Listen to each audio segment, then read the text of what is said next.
couple of reminders. So the homework is due tonight, and if you have any questions or things you'd like to discuss, I'll stay on for a few minutes after the lecture, so feel free to stay on the Zoom call if you want.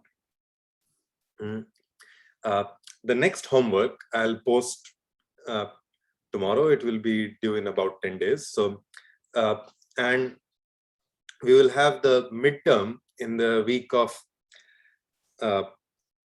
October 25th. So between 25th and 27th, you should be able to take it on any one of the days. It should take about 2 hours or less. So you should be able to take it any time during that period. And I'll post an announcement on Canvas with more detailed logistics.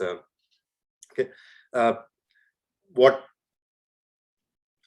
The syllabus for the midterm will be basically everything that is covered in the first and second homework. So, or sort of, so maybe everything till the next lecture, which we will also use for the second homework.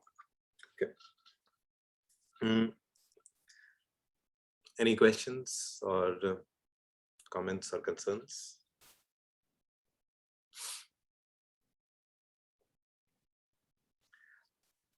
Okay. Let's continue from where we were last time. We talked about this real spectral theorem, which allows us to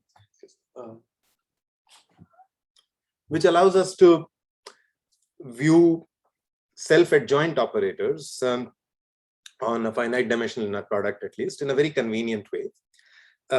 And what we proved last time is there exists an orthonormal basis of eigenvectors.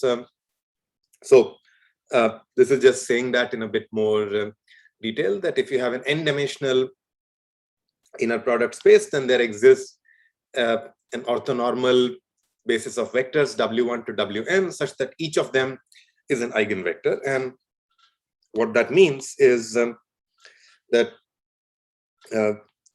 for each I from 1 to n, we have the property that when you look at what happens to wi, it's just there is some eigenvalue, and what you get is lambda I times wi. So you have these vectors w1 to wn. You will have corresponding eigenvalues lambda 1 to lambda n for them. Some of these eigenvalues might be equal. I'm not saying they are necessarily distinct. Okay? And for example, if you just look at the identity matrix or the identity operator, maps every vector to itself. Any orthonormal basis is a basis of eigenvectors for this, because any non-zero vector is an eigenvector. You just get back 1 times the vector itself.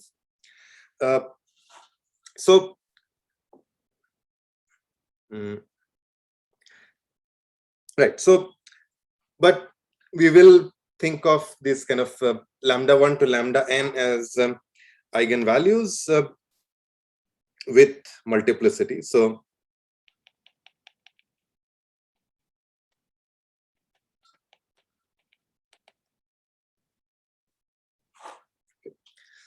possibly some of these eigenvalues might appear more than one. Some of them might be 0, of course. Eigenvalues are allowed to be 0.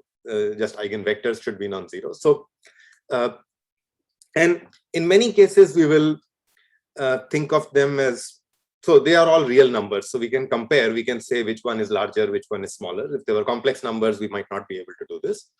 So we will often arrange them in descending order, look at the largest eigenvalue first and the smallest one last, and so on. So we may often arrange lambda 1 to lambda n in descending order, with again the understanding that some of these things might be equal. So we may often arrange them in a way that, and this is just, we can pick the ordering once we know the eigenvalues. So we can arrange them in a way that lambda 1 is greater than equal to lambda 2, and so on. So, okay. Any questions about the statement of the real spectral theorem or what we proved last time? This is just for self-adjoint operators, by the way. It's we need self-adjointness for the proof that we did. We need that for the eigenvalues to be real. We need that for the eigenvectors to be orthogonal. So all of this relied on self-adjointness. Okay, let's continue. Okay, so let's see how we actually use this, right? So how we apply this, what is it good for? So since we have a basis of eigenvectors, and well, it's an orthonormal basis, which is nice, but at least it's a basis, and which means that for any vector v, we can write it as summation over these eigenvectors with some coefficients times wi. And moreover, we actually know what these coefficients are. These are what we call Fourier coefficients, because we, with respect to this particular orthonormal basis. So if we have an orthonormal basis, we know how to compute this Ci.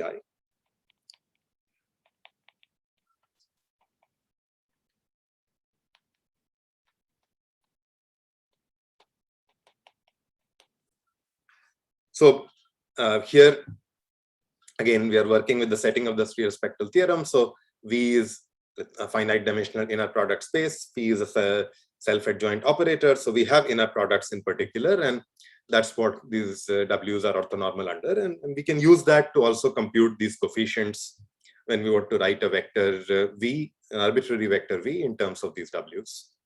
Okay. And moreover, now if we want to understand what happens, what's the action of this linear transformation phi on this vector V, well, because it's linear, we can just compute it term by term for this summation.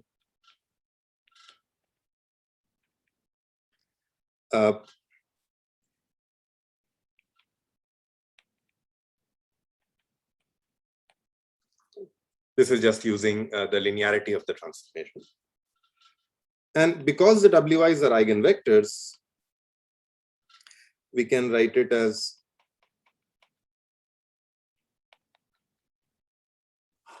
Ci times lambda I times Wi. Lambdas are whatever the eigenvalues are. The summation always going from 1 to n, where n is the dimension of the space. And because we also know how to compute the Ci's, we can write this as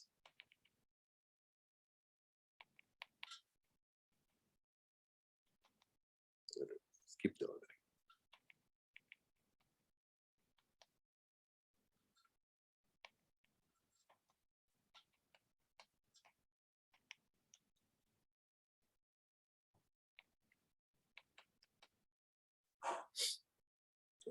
So it's sort of like if you had a diagonal matrix multiplying a vector. So if you had a vector C1 to Cn, and if you had a diagonal matrix lambda 1 to lambda n multiplying it, if the rest of the stuff was 0, then you would just get a vector where the entries were lambda 1 times C1 and lambda n times Cn. Right? So all you would do is just multiply different coordinates with the corresponding corresponding entries of this diagonal matrix. And what we are saying is that when you have an orthogonally diagonalizable, I mean, so far we are just using the diagonalizable part, but the computation of the CIs is where we are using orthogonality. But in some sense, you can always do this. You don't really need to have a diagonal matrix in this particular, which is kind of behaves nicely with respect to this coordinate basis, where C1 is the first coordinate, C2 is the first coordinate. C1 can be the coefficient of the first vector W1, C2 is the coefficient of the second vector W2. So if instead of saying coordinates, you say coefficients, then you can always do this. Just multiply the corresponding coefficient by lambda I, and you get your new vector. Okay? And moreover, there is a way to compute these coefficients. And so if we want to understand what phi does to any vector, all we need to know is what is the inner product of this vector with each of the wi's. Once we know this, we know all the coefficients, and then we know that for ci, we will just multiply it by lambda I. So to understand the action of a linear transformation on any vector v, all we need to understand is the inner product of this vector with all our orthonormal basis vectors, and then we'll use orthonormality in sort of more interesting ways in a bit. Any questions about this? It's just sort of going over the statement of the real spectral theorem.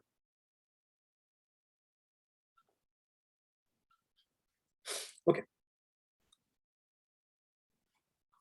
So we'll see that this actually can be very useful, and as I already alluded to before, a lot of the times finding this right basis can be very useful. For example, in spectral graph theory, in Fourier analysis, in so-called data analysis or principal component analysis. What you are looking for really are this sort of orthonormal basis of eigenvectors, and once you know them, you learn a lot about.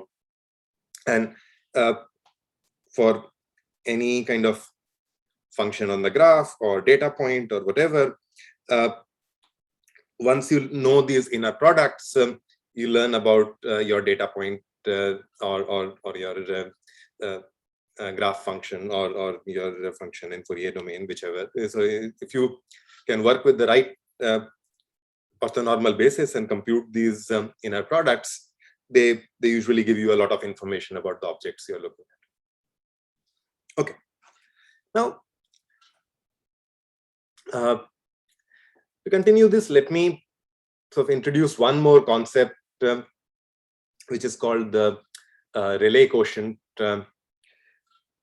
of a vector with respect to a self-adjoint operator. So we will be in the same setting of the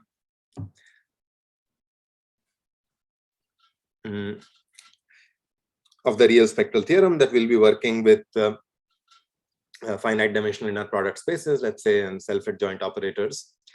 And we will define the Rayleigh quotient of v with respect to this operator phi, or we'll just denote it by r sub phi of v. And importantly, because I'm dividing by the norm of v, it's a positive number, but I need to have non-zero vectors. Okay? So it's only defined for non-zero vectors. And it's the inner product of v with what you get after the action of phi versus the inner product of v with what you got before the action of phi, which is just itself. Okay, so it's sort of this ratio of this before and after sort of vectors, or before and after quantities, which is just the inner product of v in both cases with what you had before you applied the transformation versus what you had after you applied the transformation. And this is something which helps us measure how drastically the linear transformation changes something, or sort of how does it modify it, etc. This is one way of measuring it.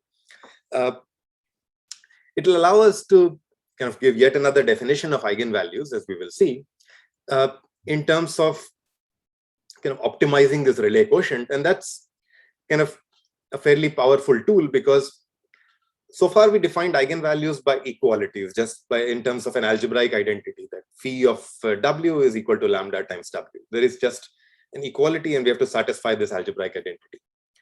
This one relates eigenvalues to an optimization problem, because now we will try to maximize or minimize some quantity and prove some inequalities about them in terms of the eigenvalues or eigenvectors, and we'll see that in a minute. And this connection is quite powerful. It sort of connects algebra to this sort of analysis and optimization, and is a basis for many spectral algorithms for optimization, which kind of use eigenvalues and eigenvectors to solve optimization problems. At the end of it, they're using this sort of connection between eigenvectors, eigenvalues, and optimization. Okay. All right. So that's just maybe some motivation, some mumbo jumbo, but let's just get back to this particular ratio and see what I'm working with. I mean, equivalently, I could have defined it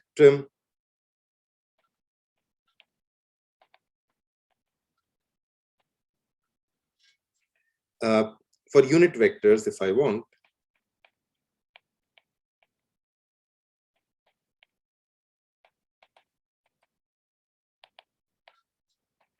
Unit vectors are vectors, let's say W with a norm of W equals 1, which is what we were talking, norm 1 vectors.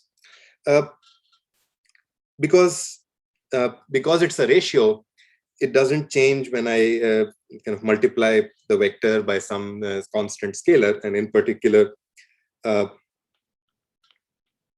I'm studying R of V, I can write it as the inner product of V divided by norm of V times phi of V divided by norm of V. Because both inputs to the inner product, the second one is just linear. So if I have a constant, I can take it inside. The first one is anti-linear, but norm of V is a real number, so I can still take it inside without bothering about conjugation. And now phi is a linear transformation, so I can take it one step further and write it this way. So this is actually equal to the Rayleigh quotient for W, where W is V divided by norm of V. So I don't need to necessarily study it for all kinds of vectors. I could have just studied it for vectors with norm 1. As long as the V was non-zero, I can divide by norm of V, and I can just convert this to a Rayleigh quotient for a norm 1 vector, which is just unit vector in the direction of V, if you like. Okay. Any questions about the Rayleigh quotient definition? We'll play with it for some time, see some interesting consequences.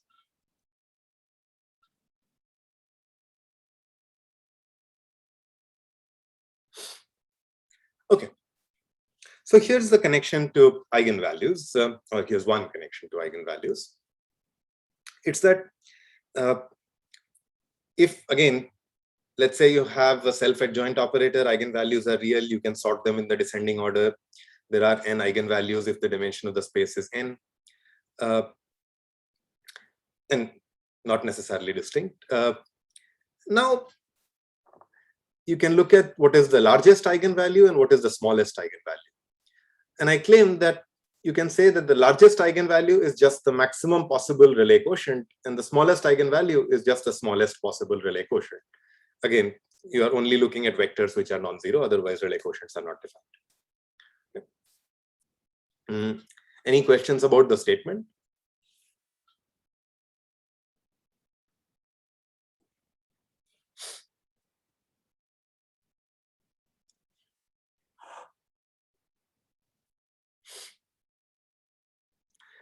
Okay, so equivalently, from what we just said before, the Rayleigh quotient of a non-zero vector can also be written as the Rayleigh quotient of some vector with norm 1. So equivalently, I can write it as I mean, there's a change of variable. It's just change of the quantifier. Instead of maximizing or minimizing over non-zero vectors, I can maximize or minimize over norm 1 vectors. For every V that is non-zero, there will be a different W. I'm just also calling it V because this just appears in the maximization as in so the quantification. Okay. So let's prove it. Let's prove maybe one direction of it. So let's prove it for lambda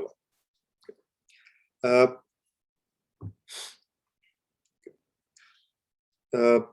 So suppose we have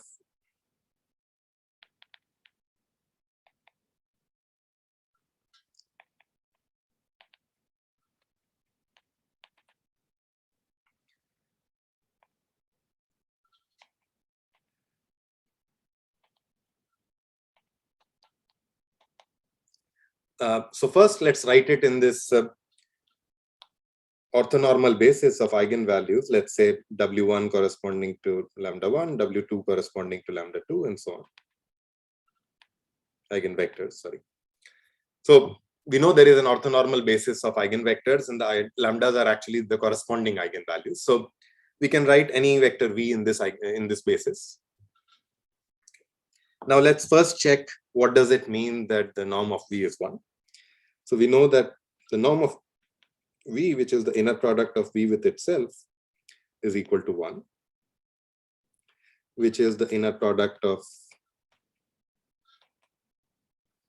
let me use a different index for the second copy.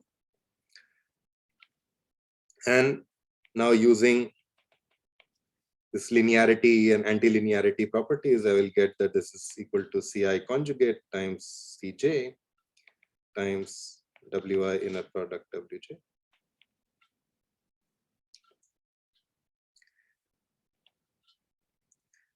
And again, this is a property we have used before, that this is equal to 0 if I is not equal to j, because they're orthonormal, 1 if I is equal to j. So we get summation Ci square. And so we get that this summation is 1. Okay. Now let's see what we can do with this. Now let's go back to studying the Rayleigh quotients. So let's study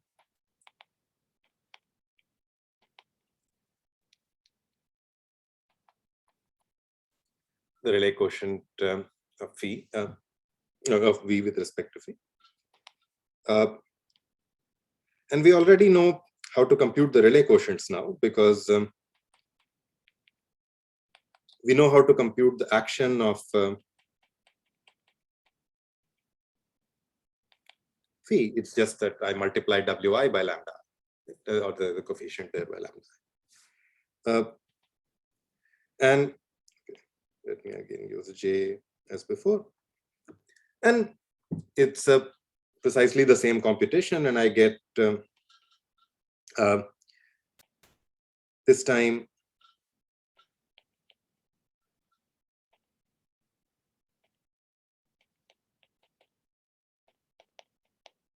times lambda I. And because it's again, I use antilinearity, linearity, and the fact that Wi inner product Wj is 0 unless I is equal to j. Okay, so let's continue. So what I learned so far was that the norm of v equals 1 implies that the moduli of the coefficient, if they are complex numbers, squares is equal to 1. And sorry, okay, I kind of was doing this implicitly. There is this denominator, but this is 1, so I didn't quite write it. Okay, this is equal to 1, so I don't need to worry about it. Okay, and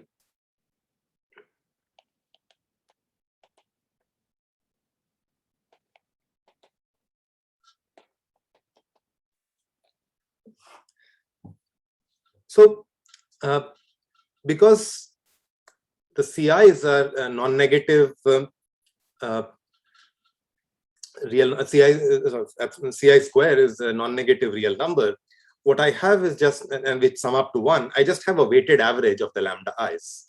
That's just what the Rayleigh quotient is. And so a weighted average cannot be bigger than the maximum quantity of which you are taking, So it's sort of no bigger than the maximum quantity, which is a maximum among the things you are taking an average of, or stated another way. This is less than equal to summation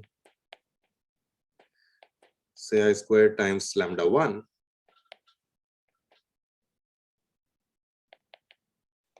because lambda I is less than equal to lambda 1 for all I by assumption. We just sorted them in the descending order. Okay. And then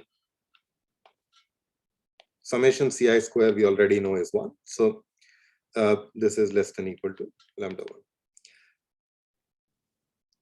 And v was arbitrary. So what we got was that if you want to look at maximum over norm 1 vectors of the Rayleigh quotient of v, then this is equal to this is less than equal to lambda 1. Okay. So I wanted to prove equality. I'm kind of halfway there. Can someone suggest how to prove that I can actually achieve this value lambda 1, that there is at least one vector for which the Rayleigh quotient is equal to lambda 1, not just less than equal to, so that the maximum is truly lambda 1.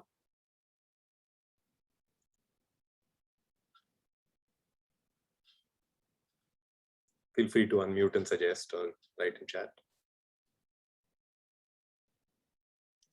Okay, great. So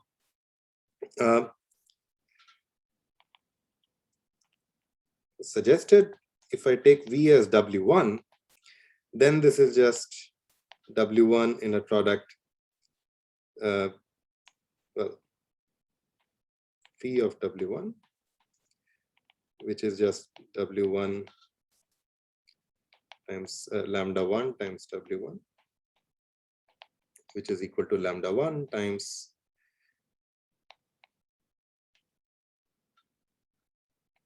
the norm of w1 squared. And this we already know is equal to 1 because wi's form an orthonormal basis. So in particular, they have norm 1. Okay. So, and this shows that because there is at least one vector for which of unit length for which the norm of or for which the Rayleigh quotient is equal to lambda 1. If I maximize over all such vectors, I will get a value of at least lambda 1. But this was also at most. I mean, it's basically reverse engineering what we had here. We just said it's an average. When is the average equal to the highest quantity? Well, when you put weight 0 on all the others. And just, okay. This is not the only vector necessarily. It may very well happen that lambda 2 is equal to lambda 1, and you can have some weighted combination of lambda 1 and lambda 2, all of them giving you the same value for the Rayleigh quotient. Okay. So this need not be the unique vector if the eigenvalues are not distinct. Okay. The proof for lambda n is analogous. I'll leave you to check. Yeah, basically just replacing less than equal to by greater than equal to. Okay. Any questions before we continue?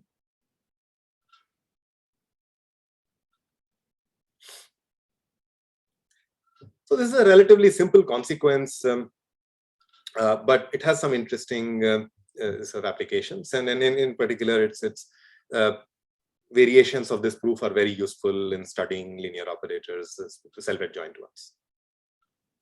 Okay, a generalization of what we just said, which I'll actually ask you to solve as an exercise, is what's called the Courant-Fisher theorem, which sort of gives a way of studying not just the top eigenvalue, not just the least eigenvalue or the highest or the smallest, but all eigenvalues in this sort of optimization way. But now it's a min-max or max-min problem, which you can kind of think of as a two-player game. So let's say one of the players gives a subspace. The player is required to make sure that the dimension of the subspace is exactly k. So the player can specify this by using maybe k linearly independent vectors, maybe k orthonormal vectors. So I mean, she can specify the subspace in whatever way she wants. Okay. The second player goes over this subspace, looks only vectors inside this subspace, non-zero vectors, and computes the Rayleigh quotient and finds the smallest one. Okay. And the best value they can get, like the first player is trying to really maximize what the second player outputs. The second player is trying to find the smallest value he can within the subspace he was given. And the point they can, the value they can compute this way is exactly the kth eigenvalue. And you can also kind of go in the other way when the first player is trying to minimize something, but the dimension of the subspace is n minus k plus 1, which is okay. So there is something to think about. It's also stating this computation of eigenvalues as an optimization problem. It's a useful thing to know for applications, and then the proof is not very different from what we have already seen, but it requires maybe just translating these definitions a little carefully. Okay. Any questions about the statement, about what we discussed so far?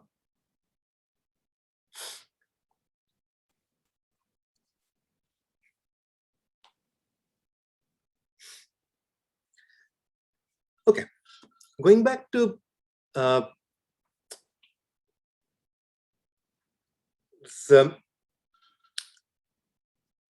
characterization of eigenvalues in terms of Rayleigh quotients.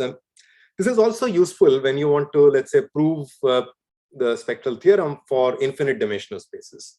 Again, we'll not need to deal with it in the course, but yeah, if you ever need it or want to look it up, I'll also put some links in the notes. The problem is our proof kind of had two parts. One was this sort of induction where we had a space, we went to one less dimension and so on. And this we can also do with an infinite set. We can do an induction over this infinite set as long as it's countable. And there is a countable orthonormal basis for Hilbert spaces. So we can kind of do this for Hilbert spaces. A problem is the second part of the proof where we said at least one eigenvalue exists.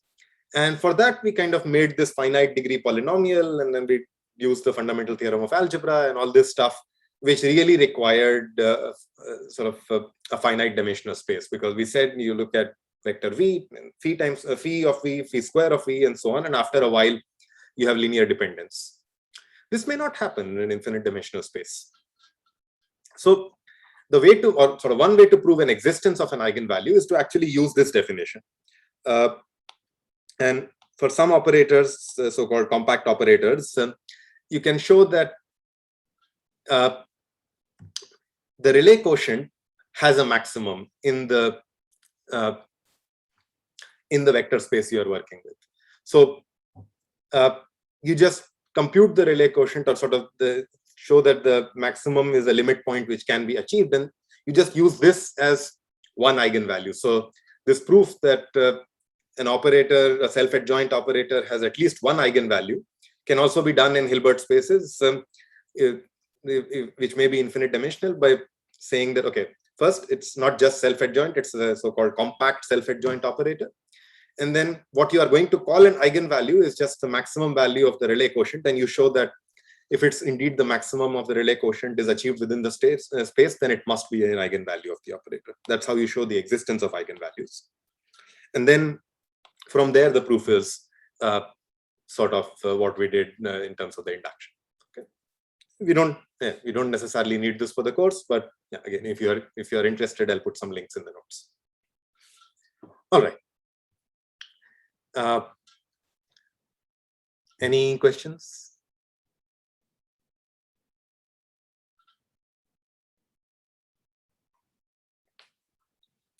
Okay, so now let's maybe study an even more specialized subclass of self-adjoint operators,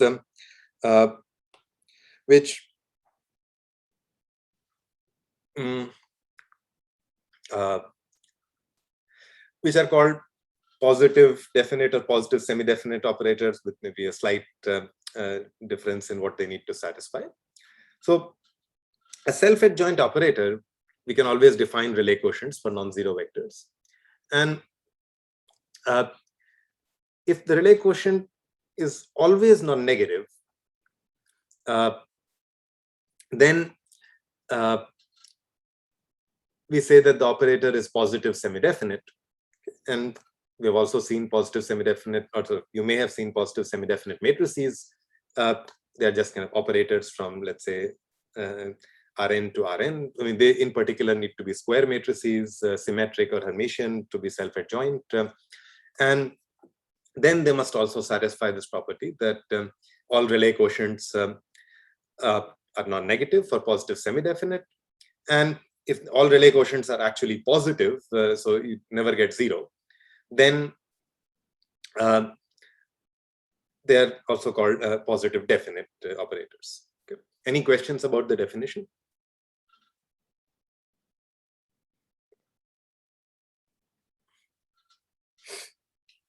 Okay, so maybe I'll discuss this characterization on the next slide, but let's just see what it means in terms of matrices. What are positive semi-definite matrices or positive definite matrices? Okay. So let's say we have a matrix. The notion of self-adjoint is now symmetric. So A is equal to A transpose. And the Rayleigh quotient of a vector V is just the inner product of V with what I obtain after applying this matrix. And that's, I mean, if V is a column vector, as we've been taking vectors to be in the course, I can just write it this way. And for positive semi-definite, this always has to be greater than equal to 0 for all non-zero vectors, or equivalently, because the denominator is always positive for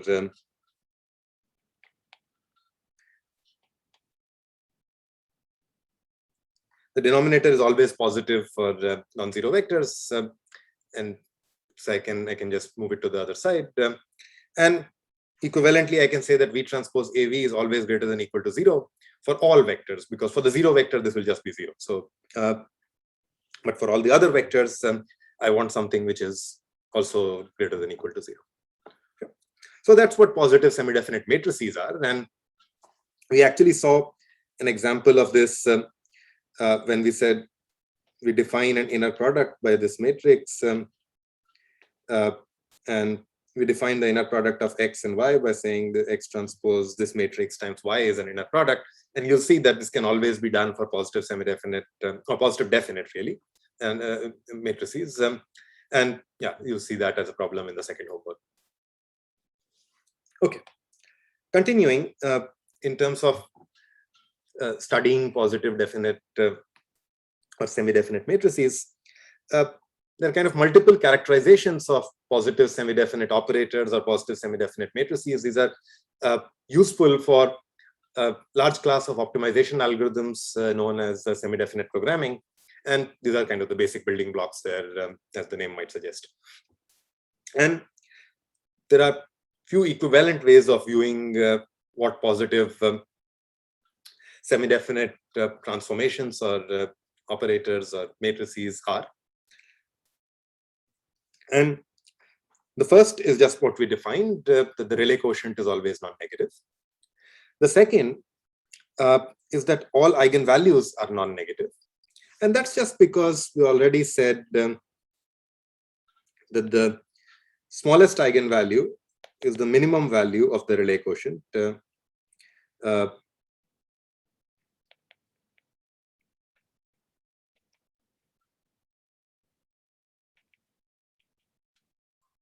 So if Rayleigh quotient is always non-negative, the smallest eigenvalue is non-negative, so all of them are non-negative. Okay, and you can again check that it's an if and only if.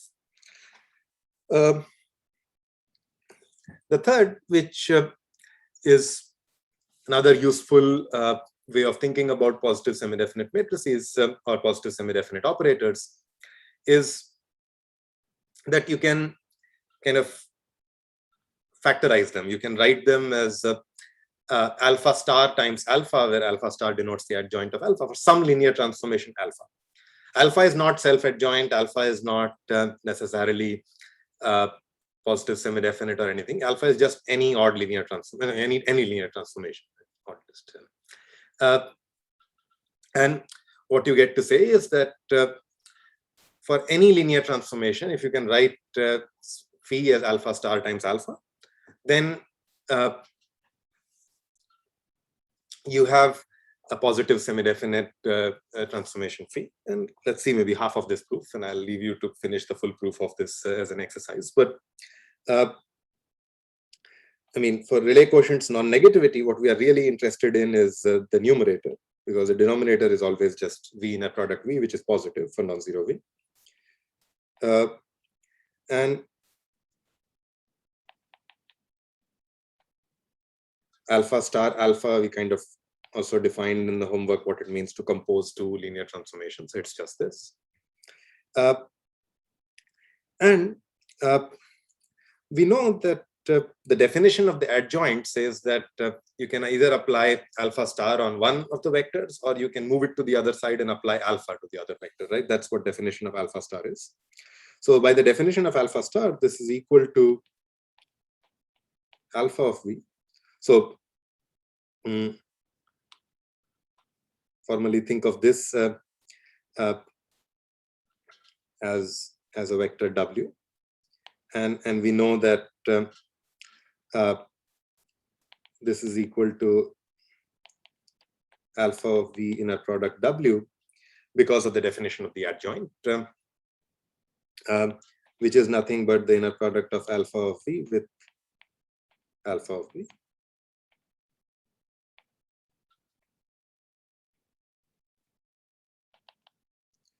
Which is, of course, greater than or equal to 0 because it's an inner product of a vector with itself. It could still be 0. Alpha of v could still be 0. We don't know that it's not, but it's certainly non-negative. It would not be a negative number. And okay, so you can complete the full proof as an exercise. And you can also prove that a weaker condition suffices for being PSD if you can write it as beta star beta, where beta is mapping v to w, not necessarily the same space, as long as v and w are both inner product spaces. So we don't really need it to map it to v, but this was just to give this equivalence characterization. Okay, and this sort of decomposition is sometimes called the Cholesky factorization or the Gram decomposition of your matrix. Okay? And again, I'll put these names in the notes. So these are just sort of terms you might encounter in the literature. Any questions?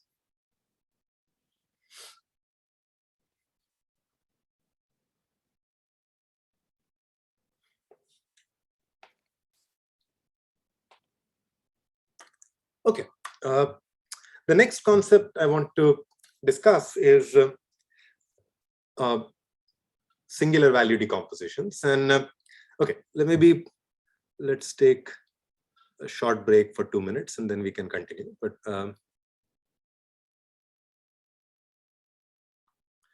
okay, any questions that may have occurred in the break?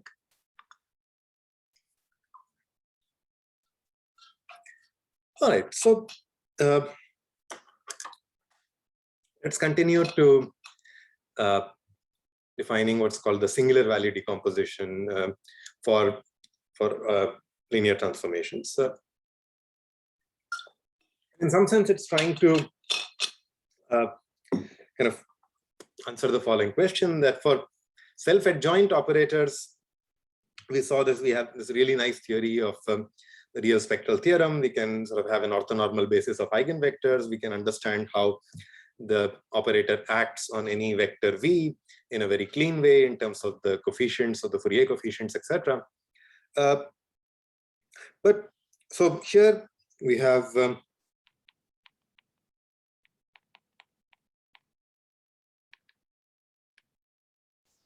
this real spectral theorem, and we have orthonormal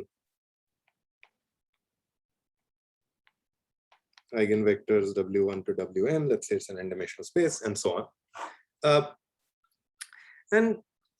But it really required this sort of self-adjointness property, and in particular, it had, for self-adjointness, at least you have to be mapping v to itself, because otherwise the adjoint is not even of the right type. So singular value decomposition is trying to extend what we developed to arbitrary linear transformation. So it's really trying to give sort of a similar way of understanding just any linear transformation, where let's say v and w are finite dimensional and product spaces. So in terms of matrices, now you have possibly a rectangular matrix or even a square matrix, which is not Hermitian or symmetric. And we want to now try and understand the action of this linear transformation in also maybe a similar way as we understood the self-adjoint ones. Okay. And what singular value decomposition is basically saying that you can do this, but to do this, study the transformations phi star phi and phi times phi star. So we'll see what they look like, what space they map to what space, etc. But these transformations, it turns out that are self-adjoint. So they have all this kind of good stuff that you want. They have orthonormal basis of eigenvectors, they have eigenvalues, and so on. And in fact, these are going to be positive semi-definite and so on. So they have lots of nice properties. And once you know the kind of information you need about these transformations, you can pull it back and write phi also in a nice way in terms of the eigenvectors and eigenvalues of these operators, phi star phi and phi times phi star. Okay, okay. So let's get started. So if you have any linear transformation, I'm going to throughout assume that v and w are finite dimensional inner product spaces. I'm not going to write it every time. In this entire lecture, we are only dealing with inner product spaces to talk of singular value decompositions, etc. Okay. So for any linear transformation, we can consider the following. So phi star times phi is, I mean, this is just as usual. It's a shorthand for phi star of phi of v. Right. And phi maps v to w. Phi star is the adjoint for it, which maps w to v. And so let's see what phi star phi does. The input is an input to v because we have to start with, input to phi because we have to start with phi. The input is a vector from the space v. Then we apply phi to it. We get some vector in the space w. This is where the work of phi star starts. It sort of takes this vector in w and then maps it back to v. So we have a linear transformation mapping v to v. Similarly, phi times phi star is a linear transformation mapping w to w. Okay. And these linear transformations have few nice properties. They are self-adjoint. They're positive semi-definite. And in fact, they have the same non-zero eigenvalues. So It's possible that one of them has 0 as an eigenvalue, the other doesn't. I'm not ruling that out. But if one of them has the number 3 as an eigenvalue, then the other one does for sure. Okay, so non-zero eigenvalues are all the same. And in fact, something stronger is true, and we'll get to that. Okay, so again, we can check it for one of these operators. The proof is the same for both. So let's start. Let's prove it for C star C.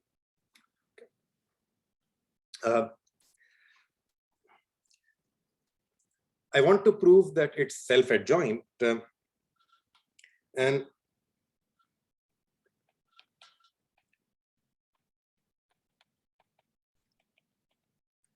an operator is self-adjoint if I'm looking at the inner product of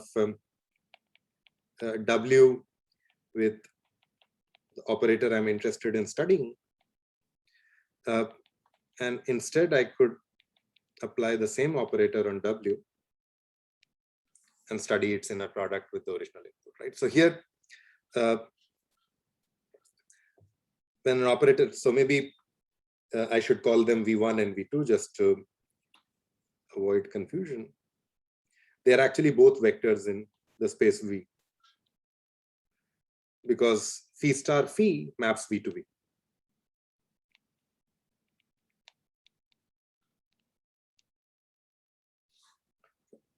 So that's what we want to prove. Let's check this. So let's look at V1 inner product phi star phi of V2.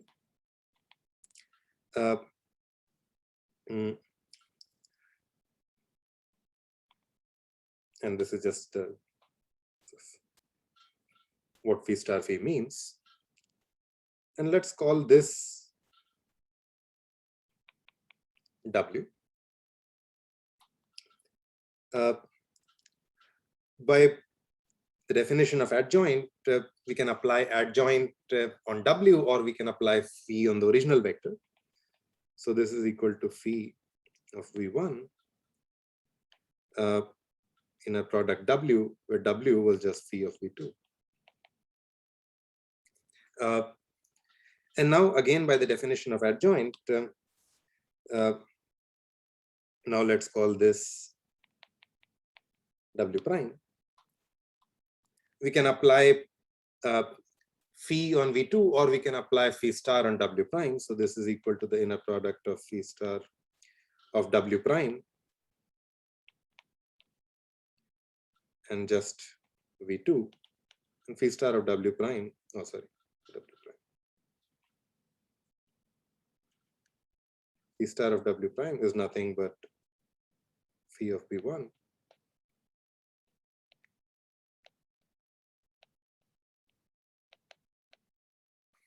So that proves that this operator is self-adjoint.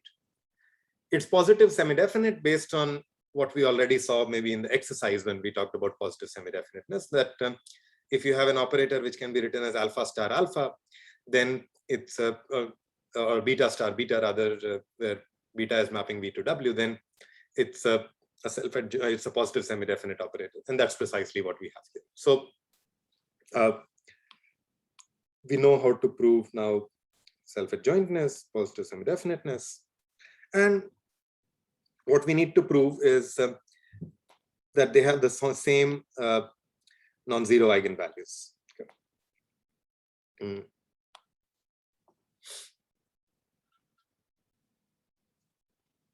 So now, yeah, so you might have already seen this in a homework problem, but otherwise, yeah, I'll give you a hint. But what we want to prove is that if you have lambda, which is, they have only the same non-zero eigenvalues. I'm not saying anything about zero eigenvalues. So I'm trying to prove that if you have a lambda which is not equal to 0, is an eigenvalue of phi star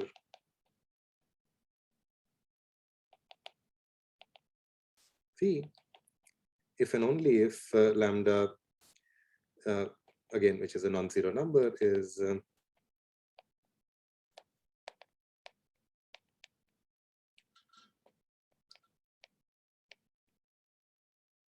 phi times phi star.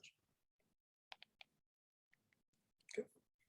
Importantly, the homework problem is asking something similar, but not just about non-zero eigenvalues. So, but here, what does it mean if lambda is an eigenvalue of phi star phi? It means that there exists a vector v which is not equal to the zero vector, such that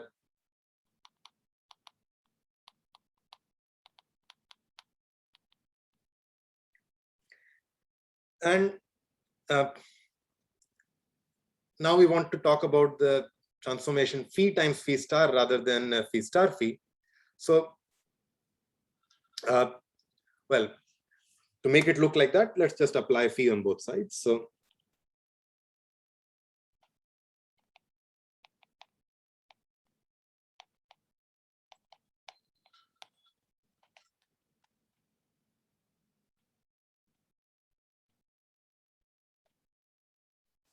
or equivalently,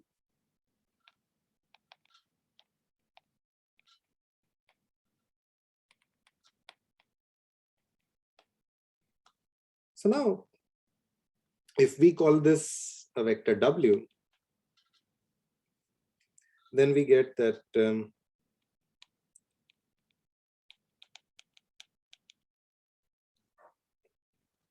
phi times phi star of W is equal to lambda times W. We're not quite done because we need to prove that W is not equal to 0. But if W is equal to 0,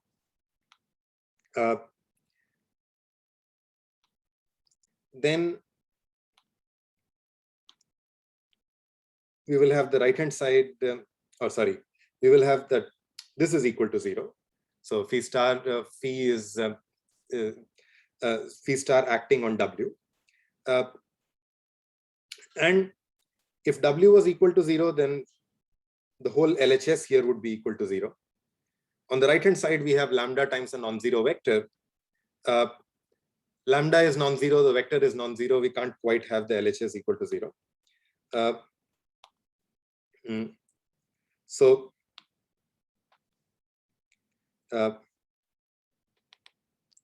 if W was equal to 0, now in the vector space W, then we would have phi star phi of V equal to 0, which would imply that lambda is equal to 0, but we assume that lambda is non-zero.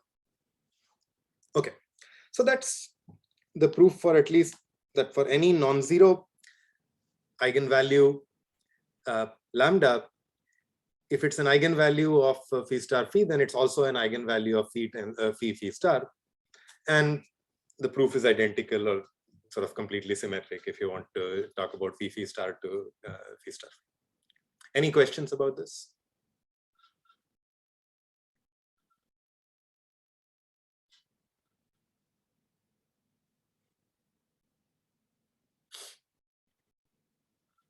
So this you can actually use to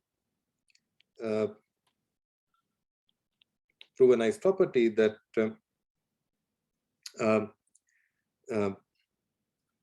the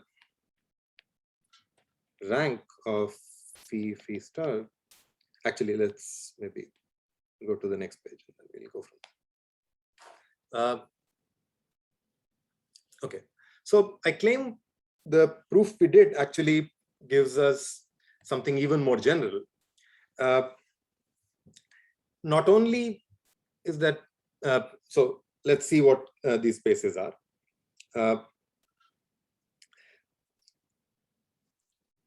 We defined these spaces earlier for any operator, and we said that this is a subspace of the vector space on which the operator is acting. Its dimension is 0. It only has the point 0 if lambda is not an eigenvalue. And it has a non-zero vector v inside the space if lambda is an eigenvalue. So the dimension is greater than 0 if lambda is an eigenvalue.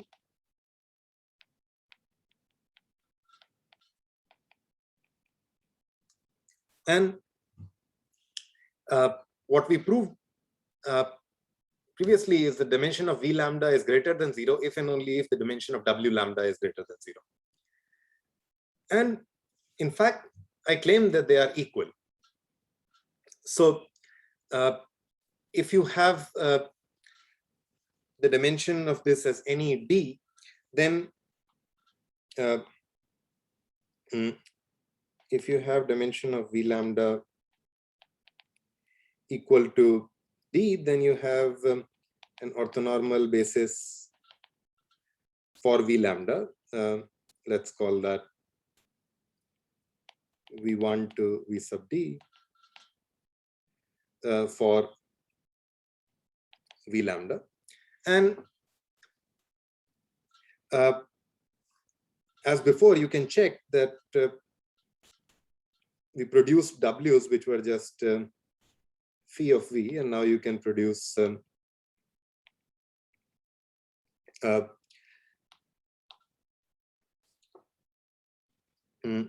these vectors phi of V1 to phi of V sub D. And they will all correspond to eigenvalue lambda. And moreover, I claim that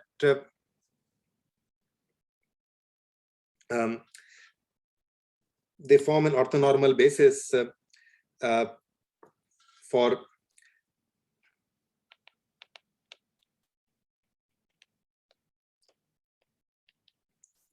because, well, just the inner product of phi of Vi with phi of Vj is, again, using the adjoint trick that we've been using so far.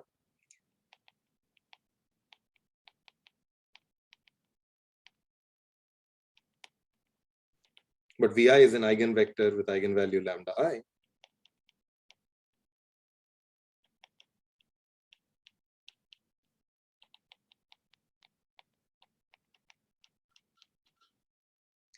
And because VIs are an orthonormal basis, this shows us that these W's are also an orthonormal basis. So let's just call this W12. Okay, so we have something stronger.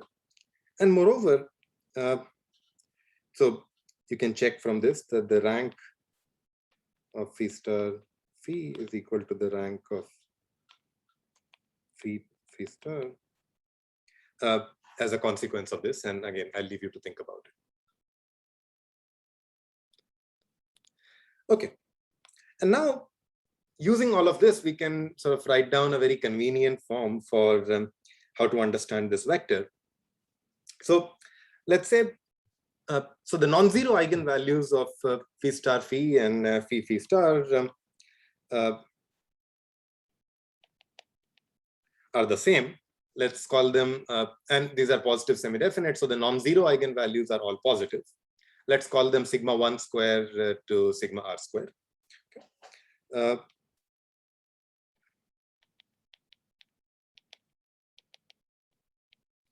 And let's say there are vectors v1 to vr corresponding to these eigenvalues. These will be orthonormal. They will not be a basis because these are not necessarily all eigenvalues. There are the zero eigenvalues. So you can complete this to Vn, and together they will form an orthonormal basis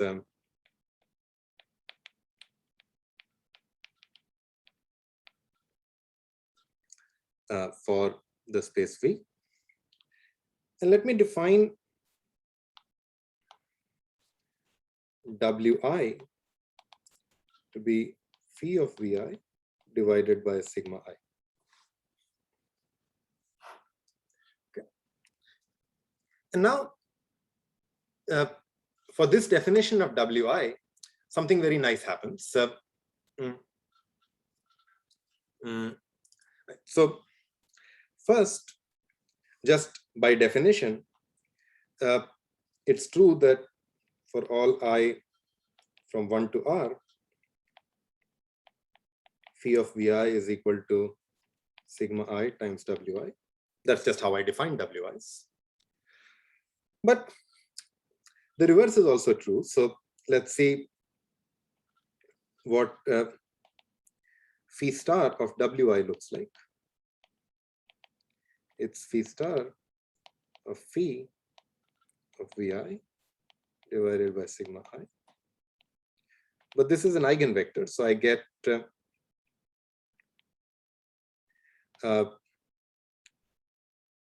sigma I squared times vi divided by sigma I, which gives me sigma I times vi. So it's kind of nice. So they sort of look like eigenvectors that, but because phi is mapping v to w, so you can't really hope to get back the same vector, and you get the next best thing. When phi acts on vi, it maps it to wi. When phi acts on wi, it maps it to vi, or when phi star acts on wi, it maps it to vi. And we can study the action of phi on any vector in pretty much the same way as we studied the action earlier, so of a self-adjoint linear transformation. So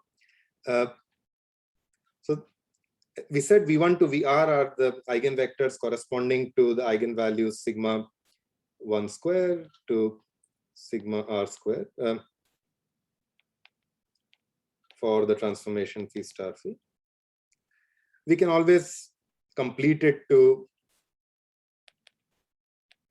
vr plus 1 to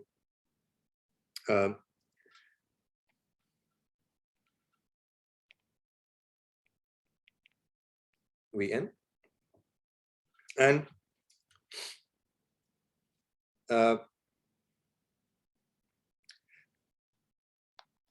for these vectors,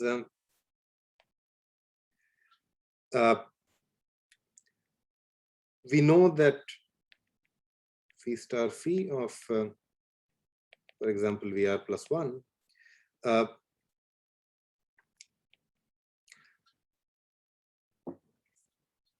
will correspond to a Rayleigh quotient 0, because if not, this would give me a positive eigenvalue. And this is nothing but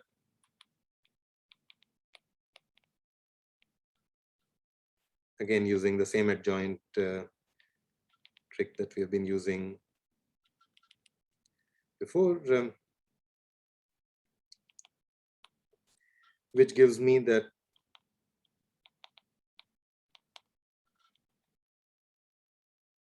so all these vectors, the action of phi is very simple. They're just mapped to 0. And once we know this, we can understand the action of v of phi on any vector v again in a convenient way. So here the vi's form an orthonormal basis. So as before, I can write the coefficients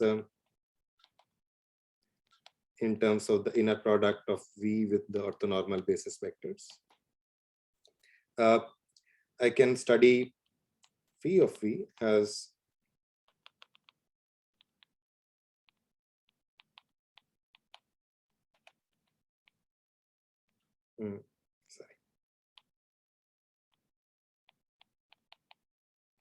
and we already saw what phi of vi was. For I equals 1 to r, it's wi times sigma I. And for other r, for I greater than r, it's just 0. So I get something very clean. I get ci times sigma I times wi for I going from 1 to r plus 0, which I can sort of forget about. So it's almost as clean as what we were doing with terms of eigenvectors. for every vector v, all I need to know is this inner product with the orthonormal basis vectors. I replace and I just replace vi by sigma I times wi when I want to study the action of v. So I don't just quite multiply the coefficient by lambda I, but I just multiply it by sigma I and then replace vi by wi. And that's about it. It's and this is true for any linear transformation between two finite dimensional inner product spaces, and is a relatively clean way of understanding it. Any questions before we continue?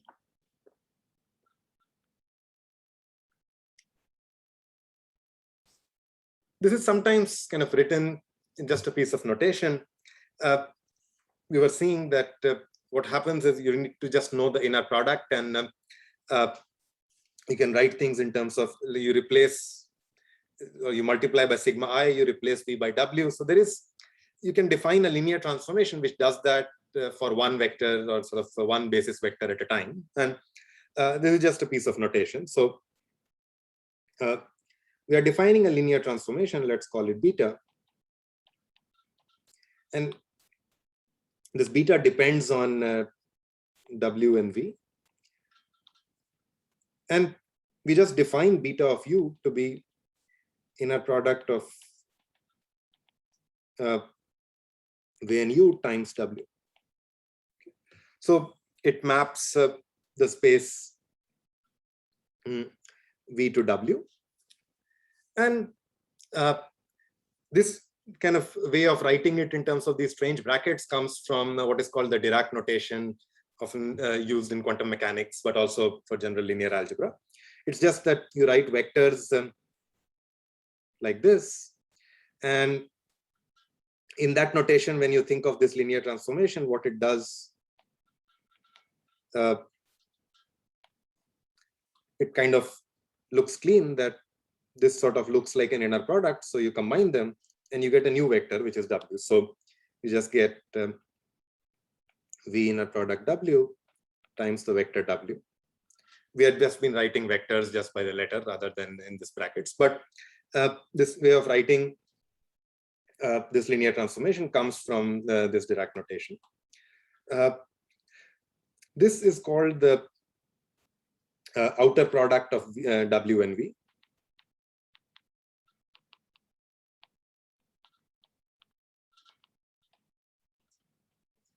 Again, for vectors in Rn, you can just see that this is nothing but w times v transpose.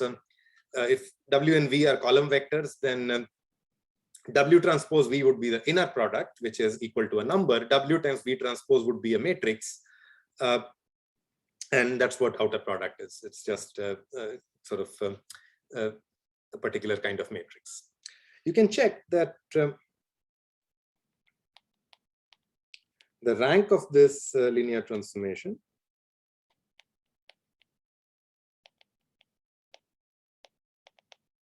is equal to 1. So in particular, it acts on a finite dimensional space V. If the dimension of V is n, then the kernel of this transformation is n minus 1 dimensional. You can think about what that is, and I'll sort of maybe remind you in the next lecture. And let me finish with just sort of writing a form of any linear transformation in terms of these, and then we'll come back to in the next lecture. But in terms of this, you can say that you can write any linear transformation phi as a sum of this kind of very simple outer product. So you can write it as sigma I times this outer product of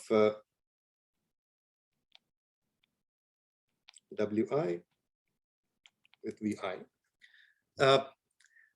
This way of, and you can check that both these linear transformations do the same thing to every vector.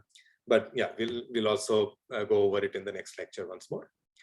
This way of writing any linear transformation between two finite dimensional inner product spaces is referred to as its singular value decomposition. You kind of break it into outer products, one term corresponding to each non-zero singular value. Oh, sorry, I should have said So these sigmas are what are called the singular values of phi.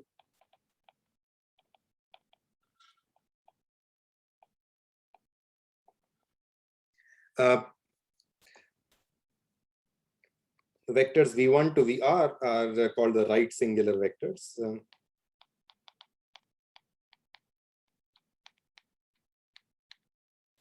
And these are called the left singular vectors.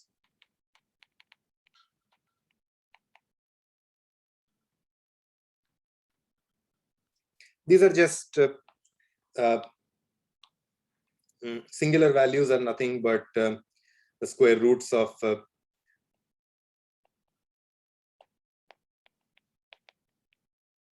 eigenvalues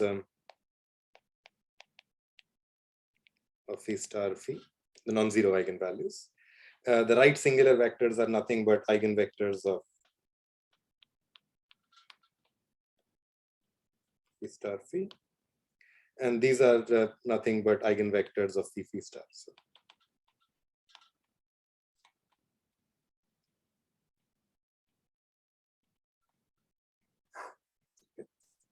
maybe this we didn't explicitly prove, but you can check it from the definition.